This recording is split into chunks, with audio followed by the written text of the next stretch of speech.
guys. Thanks for stopping by Crossroads 1010 today. I want to spend a few moments talking about a world in which we're not looking at options that are either or and limited in that, but a world where it's both and understanding that we see through the eyes of our tradition. And I'm not here to debunk that, but I am saying um, to all of you, to the audience, what if you looked at your Tradition Plus? And this is a thought that came to mind today, um, where I realized that it's sad at times when I run into people. We may have shared the same tradition at one time, and I see things differently than those traditionally that I have met along the way. Let's say church, for example. Um, Church in education, topics, sports, anything, where as the years go by, you start to see things differently. Maybe your team used to be the Cowboys, but now it's the Eagles. Yay. But anyway, um, there's a reason that you made that jump or that change. And so a lot of times, maybe everybody in your household was a Cowboys fan, and then all of a sudden you became an Eagles fan and you know their rivalries. Or maybe you're in a certain social group and that social group has a rivalry. I think of sororities. So maybe it's a rival sorority, or everyone grew up in the rival sorority, but you ended up going to another one, or fraternity, whatever it is. The point is, you made some type of intellectual processing. It was emotional, whether you realized it or not, because it was enough to make it stick. And think about those examples and changing your perspective or having a paradigm shift. Now, what's a paradigm shift? Well, when I used to speak with churches, this is one of the examples I would give. I have a science background, love science, I love philosophy, as well as psychology. So you'll hear plenty of that. If you're okay integrating your tradition plus with those things, then you're in for a treat on this station. But we'll talk about a paradigm shift. Now, I would always start out with, there was a time where we believed that the earth was flat and that you could sail one direction and fall off the other. And then I would talk a little bit about Copernicus and give a background, um, and talk about, then we learned through science that the world is round, and we learned that the planets were not rotating around the earth, as much as we would love to be the center of everything, but actually the earth and other planets was rotating around the sun. So that's example, paradigm shift. So yeah, nobody really gets hammered for thinking about the flat earth everybody fell out off of and everyone turning around today. They just say, oh, we think a different way. And so I'm always hoping as humanity that we will evolve to that space where we will be able to take in the information and process it through the eyes of our tradition. Okay, so what does your tradition say? Some people are like die hard, like this is it, this is the tradition. I take everything as is. As we used to say in the church, every jot, every tittle, this is how I see it. Whether one says I am fundamentalist or not, and Lord knows I don't want to get into the religion conversation, but religion and politics, there's a reason why we're told not to discuss it, because everything can feed into it based off of our perspectives. If our perspectives are closed, if our perspective are in the box, and our perspective, we're so adamant and emotional about that perspective.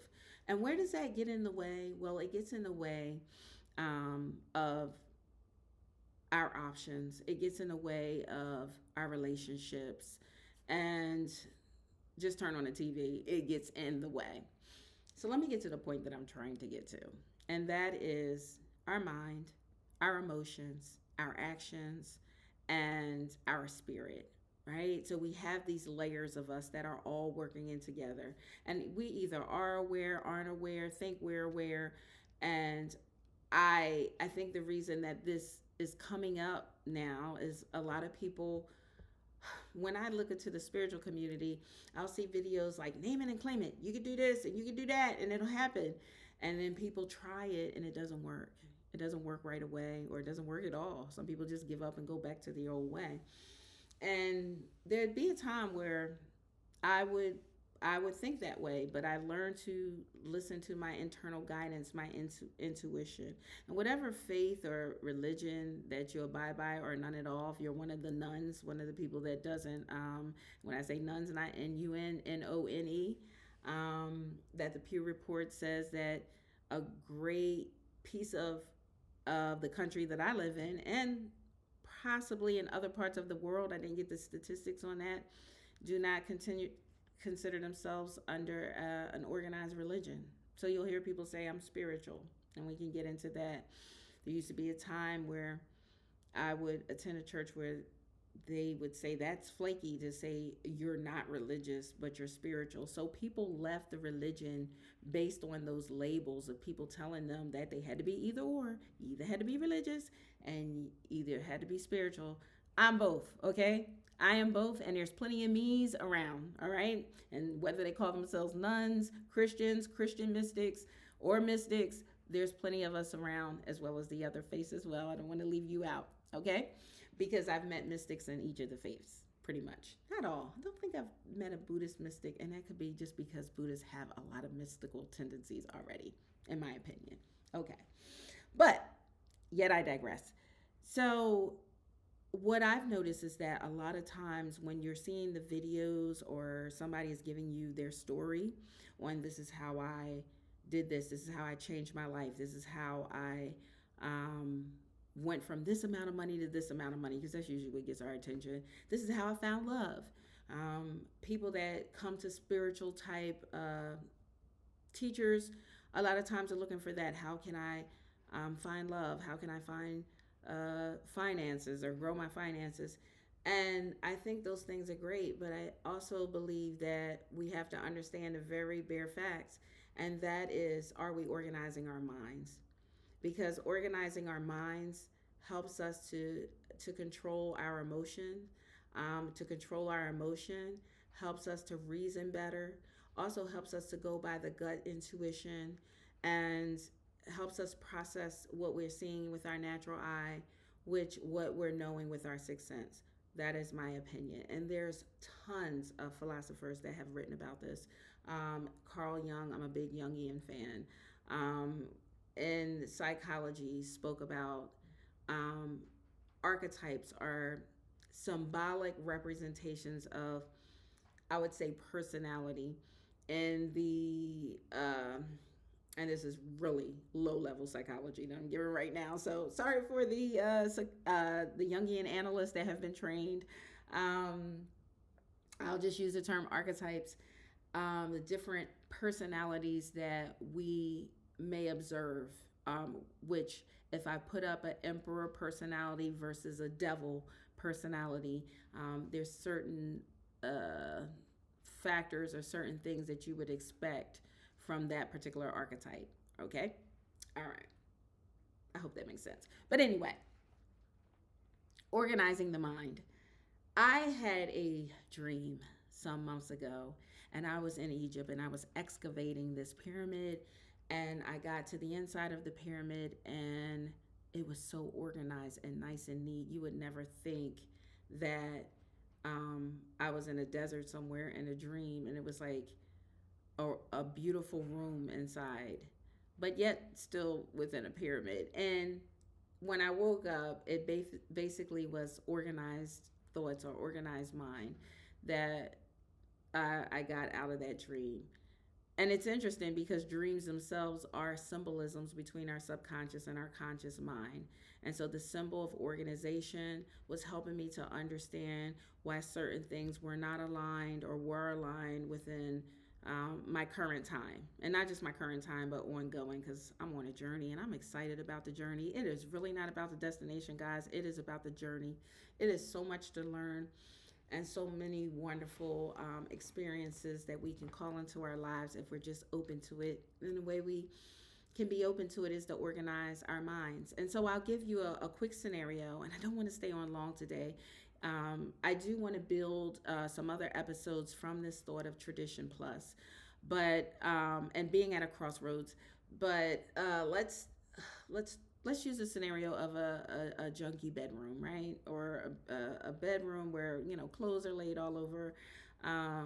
You've got this over here, but yet, have you ever heard people say, "Well, I can only find my stuff in my mess," or your desk at work, right? You have a bunch of stuff on your desk, and somebody comes over and is like, "Oh my gosh," and you're like, "Yeah, but I know where my stapler is. I know where X, Y, and Z is because it's my organized mess." Well, that's what it's like when we see a particular perspective, put our foot down, not even knowing the other person's perspective. I don't like people that wear red shoes. People that wear red shoes or people that wear orange shoes.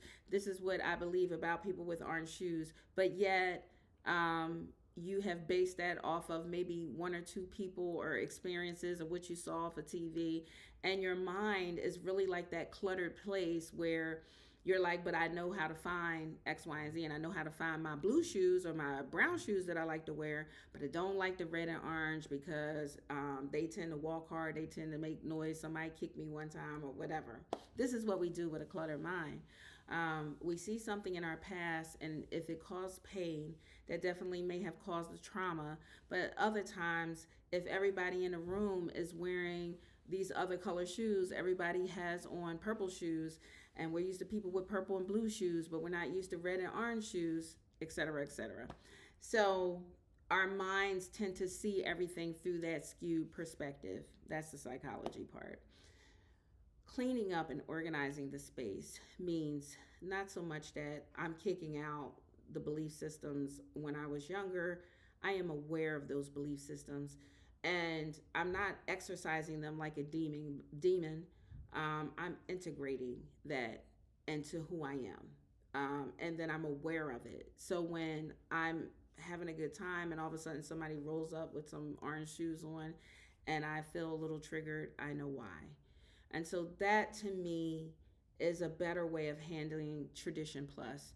So why am I saying this? I'm saying it because have you ever like looked for a certain relationship, looked for a certain volunteer experience, looked for a certain job, um, try to obtain a certain financial goal and found out that you just keep getting stuck? Like for a financial goal, let's say it's you want to make use low numbers, $100 a week, and you try all these different things, but you may get like on Friday 125, but then something happens on Saturday and you're back to the 100, and you're like, how is this? No matter what I do, I keep getting to this one place and then I feel stagnated.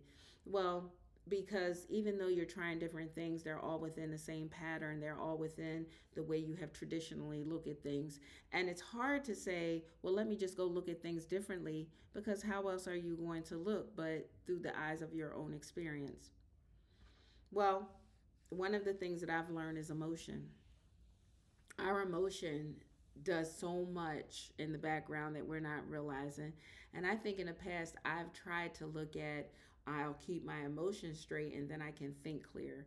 But I'm saying you today, as you go about this week, think about thinking clear so that your emotions are in check and then your actions will be different.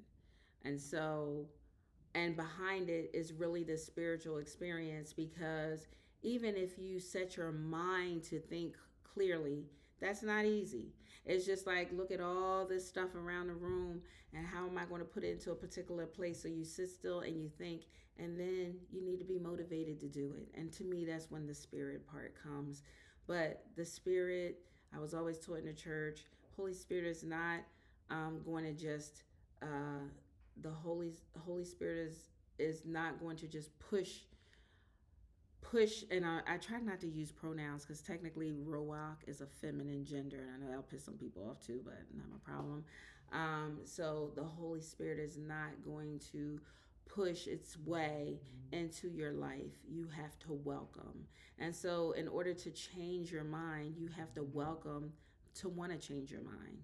So if you're watching the same news programs, you're talking to the same people, and those things are getting you riled up and you don't find yourself at balance and peace, then maybe it's time to let those places and people fall off of your life. And it doesn't have to be, well, in some places it is a hard cut, but usually that's after you have experience after experience and you know that peace is what you're looking for in the end. And so, in order to begin to organize our minds, we have to be willing to allow the Spirit of God, or whoever you call source, you have to allow that out of the collective response to come into your life. And I hate to try to use all these things, but I'm being a both and person. Like, I don't want to limit someone based off of symbols. Behind me is like one of my favorite symbols, and that is a tree of life symbol. But this one is like an electric tree, and it's full of colors, and all of it represents all of our different systems. And I keep it near my treadmill because it makes me feel energized in what I do. And one thing I'm energized about is people coming together, not ripping themselves, dividing themselves apart. And yes, before we divide with everyone else, it's usually because we're dividing inside. So organizing the mind is first being open to organizing to the mind. To say I don't know everything. My tradition hasn't taught me psychology is not bad. All of the different things that sometimes we were taught in the church, this is bad, this is bad, this is the devil, this is devil. How do we even understand the devil is another symbol? Okay, because sometimes people are saying they're saying and they're acting like a devil, and we know that deep inside. So then we need to allow in ourselves and have a paradigm shift. And that is what I wanted to talk to you today about, and that is Tradition Plus. Have your tradition, see things the way you see it, but be open to the more, because I believe who we call God has all of these wonderful things, including us collectively, that we want to share with each other. Okay, and I could go on and on and on and on, but we're evolving, y'all. I really hope that more of us will come to know that this is a wonderful world when it's not divided. It's a wonderful world when you and I can bring our gifts, our training, our learning, our passions together and make it a more beautiful world. Okay? And so let's leave it at that. I'm going to play my theme song. That's what I'm calling it for now, for this show. And let's just call it Thoughts. All right. Have a good day. Trust, discernment, discipline, good thinking, good deeds, meditation, love, manifest and create, abundance, prosper and connect to heaven and earth by creating heaven on earth.